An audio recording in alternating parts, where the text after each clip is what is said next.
Très bien, merci infiniment, Denis. Effectivement, Emmanuel nous avait averti, mais c'est vrai, on a fait un grand voyage, extrêmement complet et passionnant. Donc, un immense merci. Alors, j'invite tout le monde à rebrancher sa caméra et son micro. On est nombreux ce soir, hein. Il y a du monde dans les rendez-vous de la SFU, de plus en plus. C'est très bien. Alors, on va essayer de s'organiser pour lancer le débat. Ben, peut-être. Alors, il y a déjà eu pas mal de réactions dans la conversation pendant que vous parliez, mais aussi des questions auxquelles vous avez répondu naturellement un petit peu plus tard. Donc, on y reviendra peut-être dans un second temps. Mais il y a déjà des mains qui se lèvent. Alors, je vais laisser la parole à Michel, voilà, qui a levé la main le premier. Bonjour Michel. Le micro est éteint. Oui, Voilà. bonsoir. Donc, je suis président de la fédération SINOV, fédération professionnelle qui regroupe 14 syndicats. J'ai été invité par Jacques Pirotto, Très bien. qui est également présent. Donc, je suis ravi d'écouter Denis Giroud, puisque ça fait plus de 30 ans que je travaille en Guyane. J'ai eu la chance d'élaborer le schéma d'aménagement régional et merci d'avoir mis la carte que j'ai réalisée en 2000. Donc, elle est toujours d'actualité 25 ans après. Voilà. Donc, ce que j'aimerais bien apporter, plus une vision entre tous ces documents stratégiques qui ont été montés à un moment donné et l'opérationnalité, puisqu'effectivement, l'EPFAG est un outil opérationnel. Et ce que je constate, c'est qu'effectivement, tout le stratégique est totalement remis en cause à chaque génération. Le SAR, il est encore révisé. Le SCOT, j'ai monté le premier SCOT de Cayenne, pareil, il y a 30 ans. Il en est à sa 3e révision. Et c'est vrai qu'à chaque fois, on a l'impression que partir de l'amont pour arriver à l'aval, on a toujours cette complication de créer le lien entre une vision beaucoup plus cohérente, globale, à l'échelle d'un territoire, puisque les OIN que vous avez vus, donc à l'époque, je me rappelle quand on a sorti les OIN, parce qu'il fallait répondre à ce besoin foncier d'aménagement du territoire. Et effectivement, ça a été dispatché d'une manière un tout petit peu aléatoire, il faut le dire. Donc, on a distribué des territoires pour élaborer ces OIN. Et aujourd'hui, avec du recul, je me pose la question, effectivement, est-ce qu'il y a encore une cohérence vis-à-vis de ces outils ? Puisque moi-même, je mène une OIN qui tient toujours, je l'ai vu, elle est toujours d'actualité, l'OIN de Rora. Ça fait 3 ou 4 ans, on y est dessus. Donc, effectivement, est-ce que c'est cohérent ? Donc, je me pose la question toujours par rapport à cette OIN qui est la plus petite. Rora, c'est la plus petite commune de l'île de Cayenne. Je ne sais pas si vous l'avez vu, elle est tout en bas, où il y a à peu près 100, et les FAC veut 200 logements de construction. Donc, effectivement, c'est une échelle qui est beaucoup plus petite que celle de Soula. Où Soula, on a vu, effectivement, c'est pratiquement une ville nouvelle qui a été créée en plein milieu du territoire.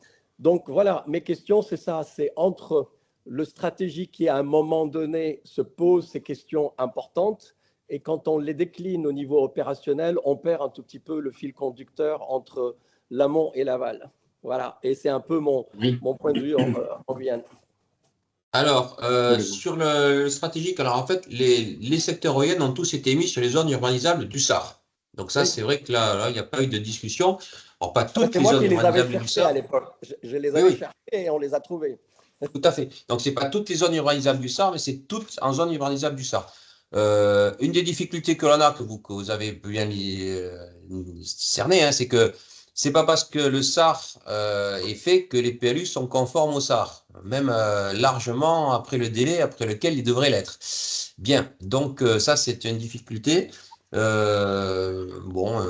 c'est vrai que c'est quelque chose qui a fait disons que le fait de poser des grosses opérations d'aménagement sur des zones qui a été prévues pour ça, a un effet un peu pédagogique quand même, puisque aujourd'hui, ben voilà, je pense que le fait qu'on se met là, on se met pas là, mais on aménage là parce que c'est ce qui a été voté, mesdames, messieurs, c'est que ça permet de consolider quand même le discours de la collectivité porteuse du SAR. Après, effectivement, il est en révision, et dans les révisions, assez classiquement, le collectif des maires demande à ce que le SAR soit conforme au PLU et pas le contraire. Mais ça, c'est un discours qu'on peut avoir sous d'autres cieux.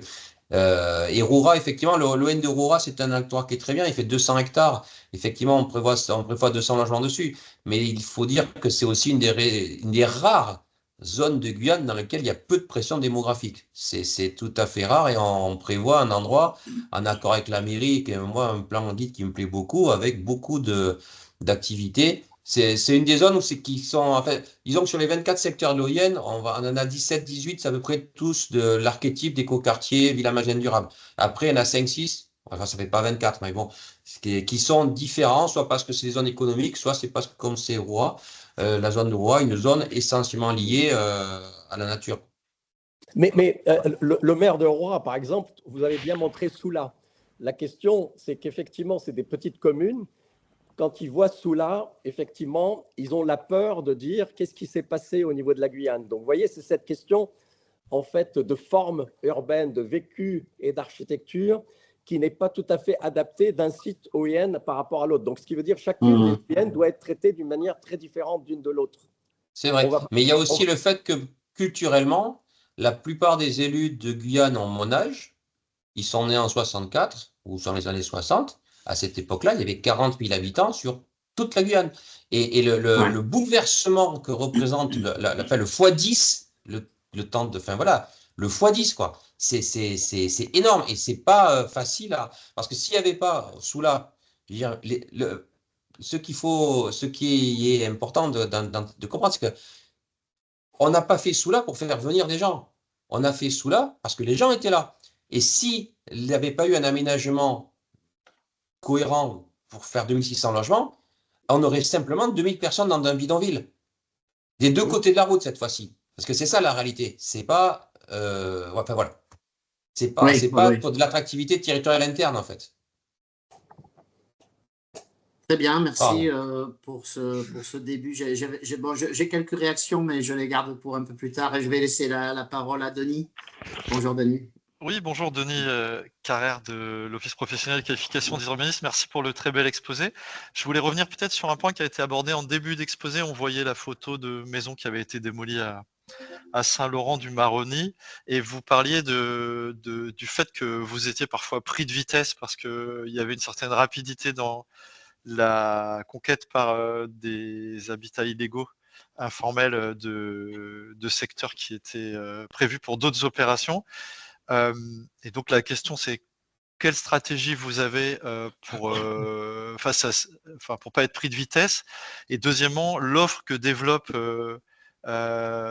l'établissement public foncier, est-ce qu'elle permet de reloger ces personnes qui s'installent et dont le cas échéant vous pouvez pas conserver les maisons, voilà comment. Et dernier point, comment se passe le process d'attribution lorsque vous souhaitez reloger des personnes qui sont dans l'informel?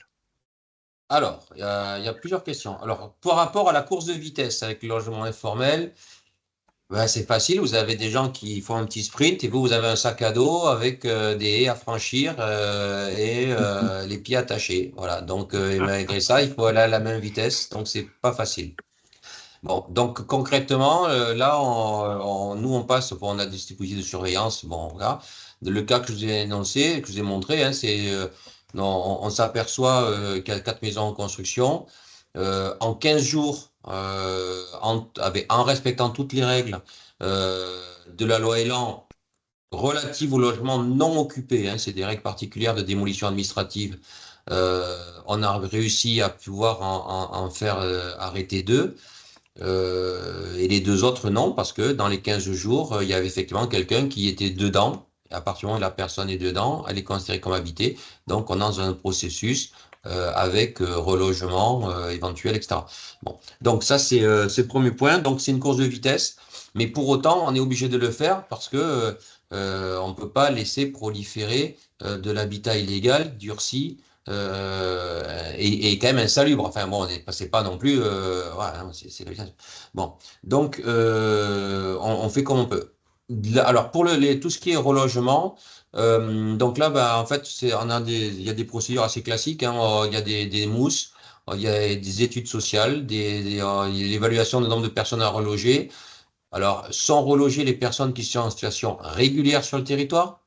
Hein, sinon, quand les logements sont démolis, c'est des mises à l'abri qui sont gérées. Alors, tout ça, c'est géré par les services de l'État et les mairies, hein, les centres sociaux.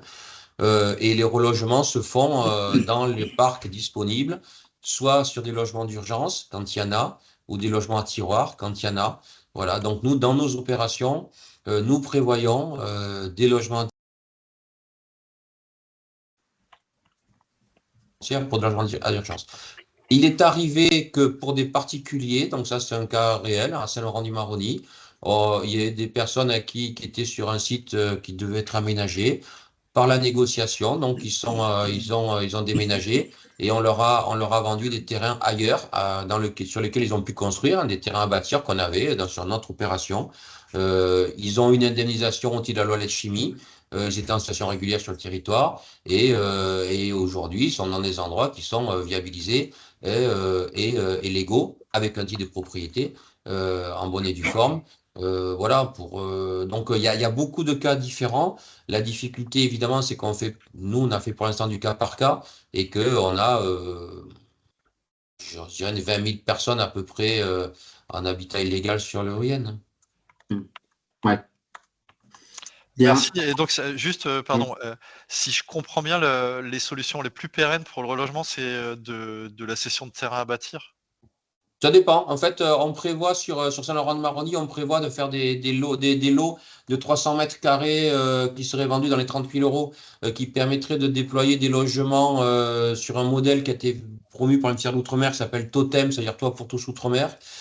C'est un type architectural qui serait, si possible, vendu sous forme de ce qu'on appelle de logements évolutifs sociaux. C'est des logements qui sont à finir, donc ça fait baisser le prix. Et on espère également, on a été agréé comme organisme foncier solidaire, on espère également, sur les mêmes endroits, pouvoir faire du BRS, ce qui permettrait de baisser le ticket d'accès à la propriété. Donc ça, c'est une solution, ce n'est pas une solution générale, mais c'est une solution qu'on est en train de commencer à décliner.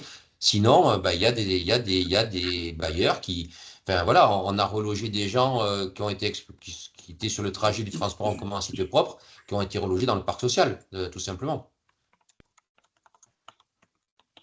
Merci. Bien, une réaction de Michel, et puis après, on va prendre la question aussi de Charbel. Vas-y, Michel. Oui, juste une petite question au passage. D'abord, merci pour la présentation qui était très claire et qui montre l'ampleur des difficultés auxquelles vous êtes confrontés. Donc, vous avez des problèmes évidemment géographiques, des problèmes démographiques, enfin, c'est toute une série de problèmes. Donc, vous vous battez pour les problèmes financiers, etc. Vous vous battez pour avancer. Et en plus, moi, ce qui m'a frappé, ce sont les problèmes liés aux règles qui sont importées de métropole et qui ne sont pas du tout adaptées au site. Alors, j'avais juste une petite question. Est-ce que vous exprimez, alors vous n'avez peut-être pas le temps parce que vous avez un peu le nez dans le guidon, mais est-ce que vous exprimez auprès des ministères des souhaits de faire évoluer telle ou telle règle ou de créer des éléments spécifiques pour vous dégager de ces impedimenta administratifs qui doivent être terribles, hein. Moi, je me mets à votre place. Bon, alors, voilà, la réponse est oui. Oui, la réponse est oui. Hein, la réponse est oui, et depuis le début, je dirais que un des grands regrets que j'ai sur la création de l'OIN, c'est que l'OIN de Guyane, franchement, on est soutenu, on n'a pas eu de problème de financement, voilà. Mais qu'on n'ait pas pu avoir, comme par exemple pour les Jeux Olympiques, des dispositifs législatifs raccourcissant les délais de réponse, à défaut de simplifier les procédures, mais raccourcissant les délais de réponse ou simplifiant les procédures. Je vais vous donner des exemples de choses qui vraiment ne servent à rien. Quand on fait de la concertation, on fait des enquêtes publiques, on fait tout un tas de trucs avec la population qui, dans 7 fois sur 10, ne comprend pas ce qui est écrit. Aujourd'hui, le fait de faire la concertation du public, plus la mise à disposition, plus la participation par voie électronique, plus une enquête publique, plus la publicité dans les journaux, plus des réunions publiques, etc., au bout d'un moment, je pense qu'on trouble le message. Plutôt pour avoir à un moment donné un package plus simple, dire voilà un projet qui va se faire pour améliorer les conditions de vie, parce que dans 99%, c'est ça, on améliore drastiquement les conditions de vie. Il y a quand même la plupart des gens dans le quartier où on travaille, il n'y a pas d'eau, il n'y a pas d'électricité, enfin voilà, et on discute là-dessus, plutôt que de devoir aller cocher toutes les cases du relevé par voilà, qu'on a bien fait l'enquête publique, où en plus, la plupart du temps, il y a zéro participation, ou quand il y en a, c'est 100 fois le même mail copié-collé de voisins qui veulent pas, enfin voilà. Et ça, il y a vraiment des sujets, mais c'est compliqué, parce que, en fait, ce qui est compliqué, c'est que ça touche finalement assez peu de monde, donc assez peu d'électeurs, si je suis cynique. Et ça nécessite des modifications législatives qui ne sont pas si anodines que ça. Alors, je ne vous parle même pas du fait de pouvoir travailler sur la relativité des espèces protégées ou des choses comme ça. On a un périmètre OIN au sud de Macoria, qui est dans la zone la moins intéressante au niveau biologique de toute la commune. Il n'y a pas de SNIEF, il n'y a rien, etc. Il y a 750 espèces, dont 153 espèces protégées. Dans l'Hexagone, on fait un parc national, un endroit comme ça. C'est la zone la moins intéressante de la commune au niveau biologique. Voilà, c'est comme ça. On va pas y faire n'importe quoi pour autant, mais c'est aussi la réalité guyanaise. Du fait que quand il y a 99% de forêt, de nature partout autour de vous, la biodiversité, la nature, elle est présente. Il faut faire très attention à certains sujets comme les corridors écologiques, par exemple. Mais il y a d'autres sujets qui sont totalement décalés. La protection des zones humides, parfaitement justifiée dans l'Hexagone, parce que depuis la Révolution, on les achète de façon volontaire, est complètement décalée chez nous. Il n'y a pas une zone humide qui a été asséchée. Enfin voilà, et ça, ça met de la complexité et des surcoûts, parce qu'in fine, il y a quand même quelqu'un qui paye. Et vu notre modèle économique, c'est nos impôts, et voilà, pour un résultat qui, qualitativement, n'est pas du tout garanti, enfin, en termes d'efficacité d'utilisation de l'argent public. Vous voyez? Ouais. Merci. Très bien, merci Michel Charbel. La parole est à toi. Bonsoir, merci beaucoup pour votre présentation. Je voulais demander une question qui est liée à l'urbanisation croissante et l'étalement qui se passe. Alors, y a-t-il des projets structurants pour améliorer la mobilité et surtout la mobilité douce en Guyane?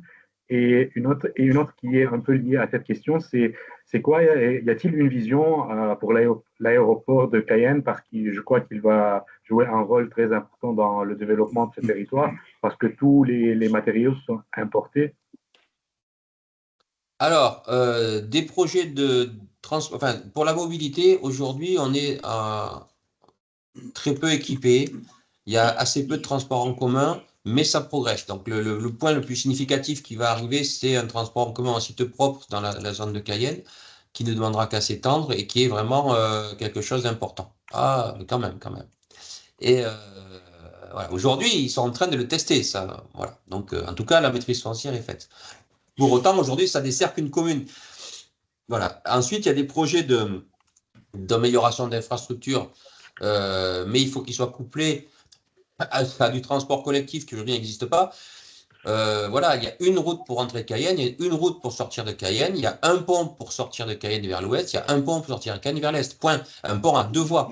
Donc, vous comprenez bien que quand il y avait 50 000 habitants, ça allait. À 300 000, c'est compliqué.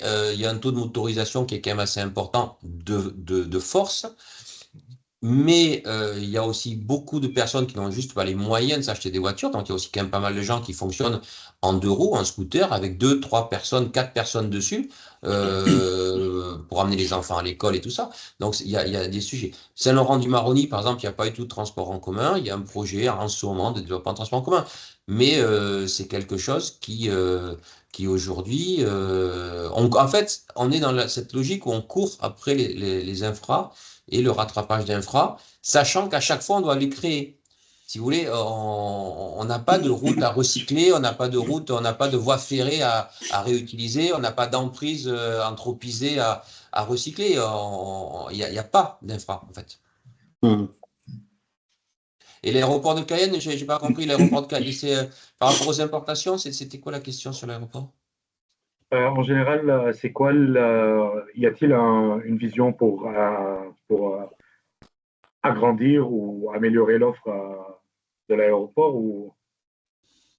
L'aéroport, en fait, il n'y a pas, au niveau, enfin, il y a 2 avions par jour qui vont vers Paris, un qui va vers le Brésil 2 fois par semaine, et enfin, il n'est pas saturé l'aéroport de Cayenne. Hein. Il est très loin d'être saturé. Hein. Après, les 90-15% des importations arrivent par le port de Cayenne en container. Et aujourd'hui, ça reste effectivement un point faible de la Guyane, la faible production locale, toutes choses confondues. Mais en même temps, quand il y avait 150 000 habitants, dont 200 000 habitants, même 300 000 habitants, dont la moitié sous le seuil de pauvreté, il y a du mal à créer une filiale industrielle, quoi. Ouais. Bien, Charles, tu avais levé la Oui, main. bonjour. Alors, je suis certainement, comme chacun d'entre nous, très, très coincé par 2000 questions et des questions en tant que citoyen français, ce qui n'est pas l'objet de notre propos. Et donc, d'abord, je voudrais vous demander pourquoi vous ne nous avez rien dit de la vie sociale, rien dit de la vie économique. Enfin, rien, quand je dis rien, c'est ça ne semble pas être des sujets majeurs. Il semble, tel qu'on vous a écouté, si j'ai bien écouté, le sujet majeur, c'est de loger les gens. Et donc de fabriquer un tissu qui assure les besoins de la population.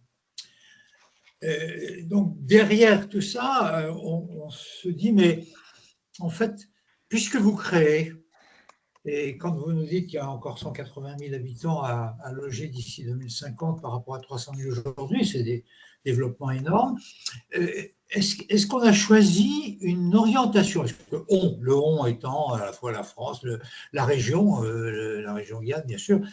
Est-ce qu'on a choisi une orientation? Est-ce qu'on a choisi quelque chose qui devienne stratégique, non pas par rapport au passé, mais par rapport à l'avenir, c'est-à-dire est-ce qu'on peut continuer à raisonner comme on l'a fait dans la plupart de nos cours, comme une stratégie destinée à produire un avenir différent?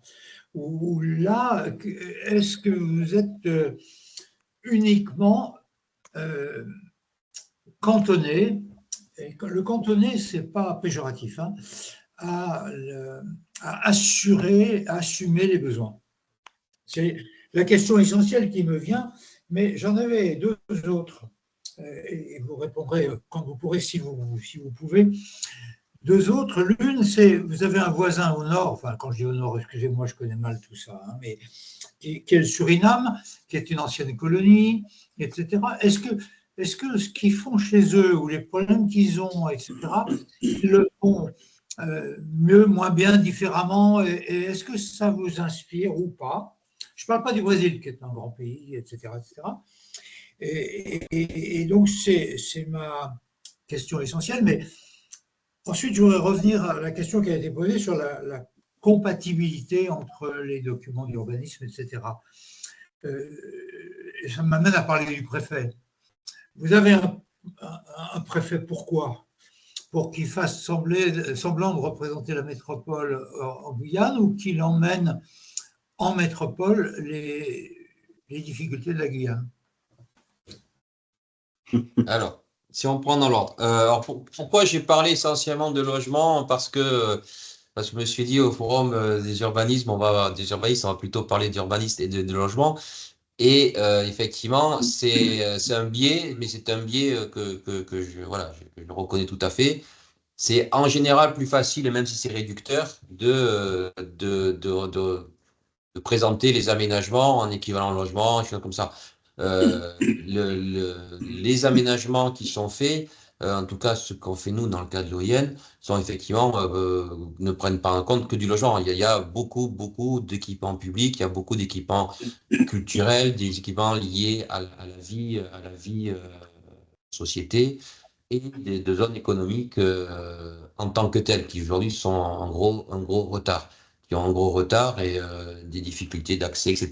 J'en ai pas parlé, mais c'est un sujet un vrai sujet en tant que tel. Alors, sur la réflexion stratégique, aujourd'hui, nous, on a effectivement des réflexions stratégiques par rapport à la Guyane de ce que l'on en connaît en termes de besoins, et oui, je confirme, ce qu'on nous demande, c'est de répondre aux besoins existants et prévisibles à court et moyen terme. Oui, c'est-à-dire qu'il y a, une liste d'attente en logements sociaux qui est à peu près équivalente au parc existant. Il y a un certain nombre de sujets qui fait qu'il y a un rattrapage structurel à faire si on arrive à le faire un jour, mais en tout cas, il faut diminuer le retard qu'il y a. Créer des zones sur lesquelles on puisse construire des écoles, construire des gymnases, construire des équipements culturels, construire, etc. Bon. Sur la suite, après les perspectives de développement de la Guyane, les élus de Guyane y réfléchissent, ils ont des projets, ils y travaillent. Bon, le préfet représente le gouvernement, donc le difficulté qu'ont les préfets guyanais en Guyane, c'est que il y a une telle activité, on va dire, de police, il y a objectivement pas mal de difficultés à pouvoir, je ne vais pas les intéresser, mais quand même à pouvoir passer du temps à autre chose. Enfin, le taux de vol à main armée de la Guyane, c'est 20 fois celui de la moyenne nationale quand même. Donc, pour un préfet, ministère de l'Intérieur, non reconstitué, ça occupe du temps quand même, hein. Et je vous parle même pas de leur paillage illégal ou des circuits de trafic de drogue, puisque le Suriname, notre voisin, qui a vécu tranquille de 76 à 86, après il y a eu la guerre civile de 86 à 90. Aussi bien le gouvernement que les Jungle Commandos se sont financés en mettant en place des trafics de cocaïne avec la Colombie. Et après la guerre civile, ils sont tous réconciliés en gouvernement d'union nationale en gardant leurs mêmes potes. Alors, je dirais le modèle économique du Suriname, bon, moyen quand même. Oui, oui. Moyen. Hein, et le dernier président qui est arrivé s'est aperçu qu'il manquait de l'or dans la réserve nationale de la Banque centrale du Suriname, qui s'était évaporée. Alors, je dirais, voilà. Bon. Mais, alors, excusez-moi, je garde, Laurent, je Oui, garde rapidement. la parole, une seconde. Vous nous avez tellement bien parlé que vous nous aviez fait oublier le contexte dans lequel vous travaillez et que vous venez de décrire à l'instant. Alors, question évidente maintenant, comment on peut vous aider, nous? Ah, mais ça, j'ai ma petite idée. Nous, Société française des urbanistes, et nous, urbanistes sur le territoire métropolitain, pour la plupart. Tu vas spoiler ma conclusion. Ah, bah, pardon, on sera plusieurs à le penser, d'accord, tout va bien. Alors, on va laisser évidemment Denis répondre, mais d'abord, peut-être on va prendre la réaction de Bruno, et ensuite, effectivement, on va s'approcher de la conclusion qui sera en 3 temps. Un petit mot de Denis, un petit mot de Emmanuel, et puis ma petite proposition qui rejoint ta question, Charles. Vas-y, Bruno. Oui, alors je vais essayer de faire vite, ce qui est très difficile après un exposé aussi complet et enfin, très qualitatif. Merci à Denis Giraud, c'était très bien. Alors, j'avais 2 questions. Non, j'en ai 30, mais j'en ai gardé 2. La première, c'est vous avez dit on a 3 métiers, le foncier, l'aménagement et l'agriculture. Oui. Dont vous n'avez quasiment pas parlé. Alors, je sais bien que vous vous adressez à des urbanistes, mais mon avis, c'est qu'on ne peut pas penser la ville sans penser le rapport ville-campagne. Donc, ça m'intéresse que vous ayez un petit mot sur ce que vous faites en matière de développement agricole. Ça, c'est la première chose. Et la deuxième chose, vous avez parlé surtout d'opérations en extension urbaine. À la fin, vous avez abordé la rénovation urbaine. Si je me souviens bien, la rénovation urbaine, c'est je démolis et je reconstruis. Est-ce qu'il n'y a pas à envisager, mais ça c'est un béotien qui vous pose la question, parce que je n'ai jamais mis les pieds en Guyane, je ne connais pas du tout le contexte, est-ce qu'il n'y a pas des opérations aussi de requalification du bâti existant à engager? Est-ce que c'est totalement en dehors de votre mission? Est-ce qu'il y a d'autres gens qui s'en occupent? Enfin voilà, j'ai fini. Ouais. Ok, alors oui, il y a de la rénovation urbaine à faire, c'est sûr, mais il n'y en a pas énormément, puisque historiquement les bourgs étaient peu peuplés et sont peu nombreux. Oui, il y a de la requalification et de la réhabilitation. Et pour la petite histoire, ça fait 1 an que la réhabilitation est bloquée pour tous les bailleurs sociaux parce que personne n'a trouvé la moyen de décliner le DPE indéclinable dans les DOM et du coup c'est tout bloqué. Voilà. Alors qu'il n'y en a pas besoin, hein, il y a une RTA qui suffirait amplement. Voilà. Et la première question, du coup, j'ai oublié que c'était sur quoi Sur l'agriculture. Ah oui, l'agriculture, oui. Donc l'agriculture, ah oui, il faut savoir que Votre troisième métier. l'EPFAG était chargé des missions de SAFER, tant qu'une SAFER n'existait pas en Guyane. Donc Oui, à ce d'accord. titre, nous avons aménagé. Alors, on n'a jamais eu le droit de préemption agricole, c'est comme ça, pour des raisons politiques, mais je passe. Par contre, on a fait de l'aménagement agricole. Aujourd'hui, on a aménagé 7000 hectares agricoles sur la Guyane. C'est le tiers de la SAU à peu près qui a été aménagé par l'EPFAG. Et maintenant que la SAFER de Guyane a été créée, donc nous avons conventionné avec eux. Et dans 3 ans, nous arrêtons les aménagements agricoles en maîtrise d'ouvrage et nous travaillerons avec la SAFER, maître d'ouvrage des futurs aménagements, pour s'occuper des travaux et des choses qu'on sait faire pour pouvoir les aider à démarrer, ceci pendant un temps à définir. Donc aujourd'hui, on a aménagé 7000 hectares agricoles, on a installé 300 agriculteurs à peu près en location et autant en propriété. Merci. Très bien. Ça représente Merci 2% du beaucoup. chiffre d'affaires de l'EPFAG. Mais Très bien, je laisse 90% de notre foncier. un petit mot à Chantal rapide parce qu'on s'approche de la fin. Vas-y, Chantal. Oui, bien sûr. Bonjour, bon, j'ai beaucoup apprécié aussi votre présentation. Donc, avant d'occuper ce poste, enfin d'être coprésidente de la SFU, j'étais, il y a très longtemps, effectivement, directrice générale d'AD France, donc qui réunissait, vous savez, les nouvelles, les EPA, etc. Et à l'époque, on a envoyé beaucoup, enfin bon, vous le savez sûrement, d'experts en Guyane.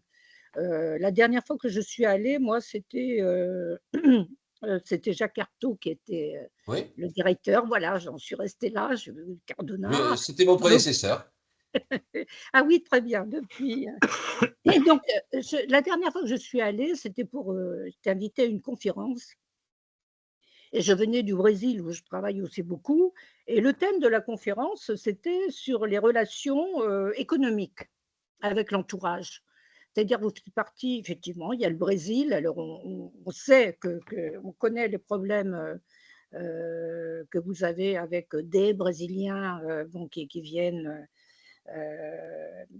Mais à l'époque, on parlait quand même d'un rapprochement avec le Brésil. Moi, je m'occupais beaucoup à l'époque de São Paulo. Enfin bon, on a mis tout un tas de… beaucoup travaillé aussi sur le thème de la logistique.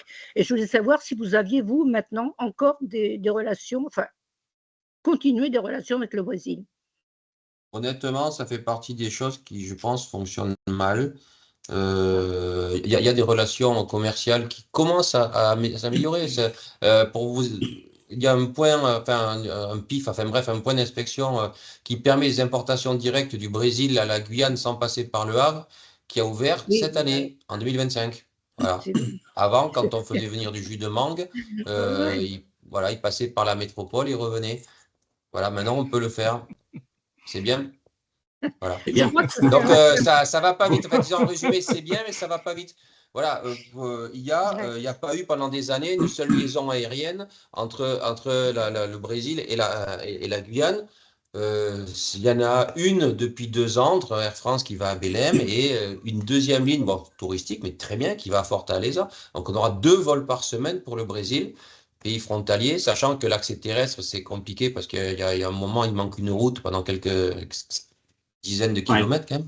Voilà. Mais non, ça reste assez faible. Et c'est fort dommage. Maintenant, ce qu'il faut voir, c'est que le Brésil qui est notre frontalier, c'est l'État d'Amapá qui est un des plus pauvres du Brésil. Et, Oui, bien sûr. et c'est la partie nord de l'Amapá, c'est Oiapoque, c'est même pas Macapá. Donc, le privé fait des échanges, le sportif et culturel, ça fonctionne. Hein, mais sur tout ce qui est international, mis à part la coopération sur les fleuves, les coopérations sur, il y a quelques sujets eau, biodiversité, oui, le parc national, par exemple, de Guyane travaille avec ses homologues, mais c'est vrai que sur d'autres sujets, c'est beaucoup plus lacunaire, on va dire. Mais c'est quelque chose qui, je pense, que nous devrions, FAG, développer beaucoup plus dans le cadre du Caribbean Urban Forum ou avec le Brésil, c'est clair. Ouais. Bon, en tout cas, je suis tout à fait à votre disposition pour ça. Je connais bien le Brésil, j'ai travaillé, je crois, de long en large sur tout le Brésil. Belém particulier, Manaus, etc. Et je pense qu'il y a vraiment des échanges à avoir. En tout cas, pour moi, la Guyane, effectivement. Oui, c'est vraiment surprenant de voir comme la Guyane, au même titre que tous les autres outre-mer, sont traités comme une île, en fait. Et peut-être qu'en fait, et vu depuis la métropole, je pense qu'il y a pas mal de gens qui pensent que la Guyane, c'est une île. Ah oui, oui, oui. Ce qui explique peut-être tout ça. C'est terrible. Alors, écoutez, on a déjà dépassé l'heure, donc on va conclure. Hein, voilà, il y a eu pas mal de réactions dans la conversation. Je remercie tous les gens qui ont enrichi le débat sur plein de sujets. On est très nombreux, donc on va être forcément un petit peu frustrés. Alors, je voudrais laisser un petit mot à Emmanuel, qu'on remercie évidemment de nous avoir mis en contact avec vous, Denis, et puis d'avoir organisé ce rendez-vous. Et puis ensuite, j'essaierai une petite ouverture pour rebondir et juste avant l'apéro. Voilà. Vas-y, Emmanuel. Merci, Laurent. Il y a une chose, ça fait 7 ans, 8 ans que je travaille pour Denis.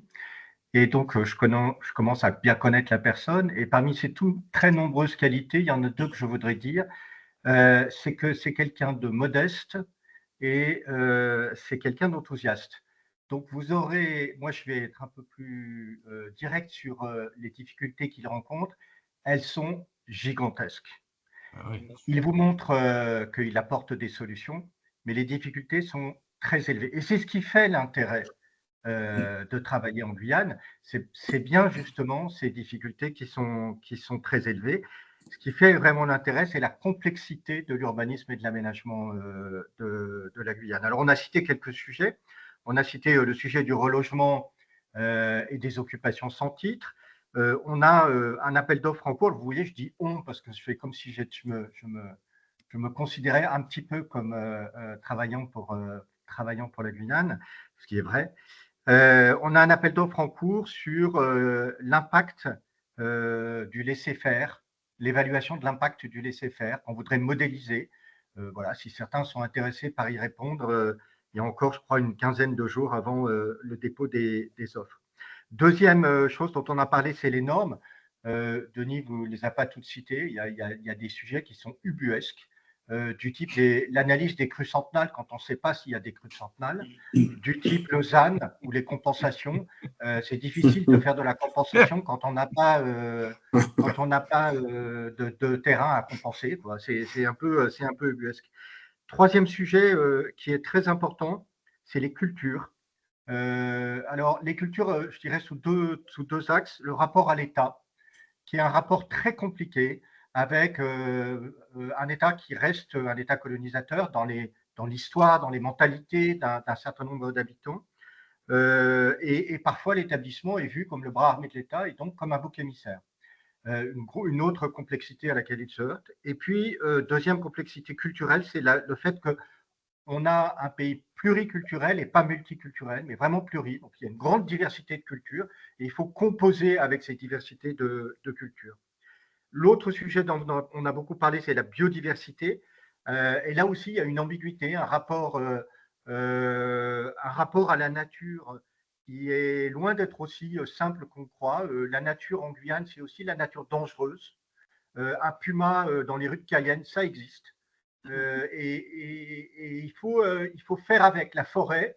C'est pas la forêt protectrice, c'est pas la forêt ressource que l'on a, ou en tout cas pas seulement la forêt ressource telle qu'on la voit en métropole. La biodiversité, le PAI, c'est vraiment de la privilégier, de la protéger. Ça signifie par exemple que quand vous faites une opération à Makouria, vous devez faire un autopont par-dessus des zones très, Denis en parlait, avec beaucoup de biodiversité. L'autopont, il coûte juste 12 millions d'euros. Donc, une grande complexité. Et effectivement, la question financière est très importante pour l'aménagement. 40% de contribution publique pour l'aménagement. Pour vous donner une idée, dans les autres EPA, on tourne autour de 10%, Mayotte de 50%. Donc, les niveaux de contribution publique sont vraiment très, très, très élevés. Et puis, il y a une dernière chose que je voudrais dire, c'est qu'on se heurte aussi à un problème d'image. La Guyane, elle est souvent dans les esprits comme le pays des 500 frères, le pays des révoltes, etc. Mais c'est bien autre chose.